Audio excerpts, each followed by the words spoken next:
All right, now I'm gonna do a paw. So let's see how I do a foot. First thing is I still have my 30 blade and I still have my little Artero.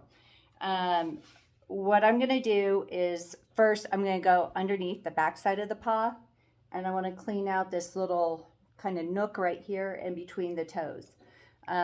So what I'm gonna do is come over here real quick, but I'm gonna do my best to try to show you this. So I'm gonna kind of just swoop up back here.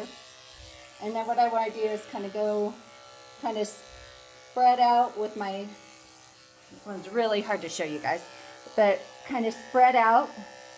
And again, I'm trying to do this a different way to show you all. But usually I just grab his paw and kind of take my thumb and my little finger and spread it out. So let me just kind of get this done. But I'm not trying to get it super clean with these clippers. I'm just trying to get the mass of the hair out. Another thing you can do while you're working from the underside of the paw is if you have the paw back, you know, the back side, you can come up and then clean in between the toes from the back side. So I'm going to go real quickly and go between each toe. Stop. And again, if I were a dog, I wouldn't want my feet shaven either. I would think it'd be, excuse me, terribly uncomfortable to do that. So now on the top side, and by the way, he's just a little irritated because after I finished his face, I plucked the hair in his ears, so he's not super happy with me right now. All right, so on there, kind of where their ankle is, stop, you're gonna feel 2 points of bone. So if you kind of go past the toes, flat of the foot, you're gonna feel these 2 bumps. What I wanna do is shave up to where the bumps connect the dot. And I don't wanna go much higher than that, right? So if you can see, I've kind of connected the dots. Again, I'm roughing in with the big clippers. Now I'm going to do the tops of the top of the foot.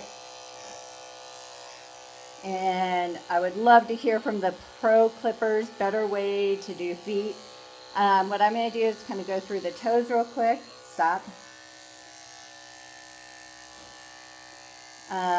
Just up on the sides of the toes because I'm trying to stay away from the webbing. But I'm, again, trying to get real quick, scoop out the majority of that hair.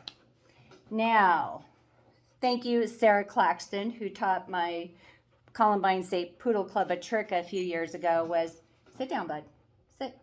Oscar, sit. Well, he may not sit. He's going to help us out here. Is take your clippers and instead of going up like you would normally hold it, flip it over. Put them upside down. Actually, turn them on first. Put them upside down and then clean around the toenails. And this thing has saved me so much grief. I can't even tell you how thankful I am to Sarah for stop. And probably all you pro groomers are going to laugh at me and go, we all knew that. Stop it. Stop.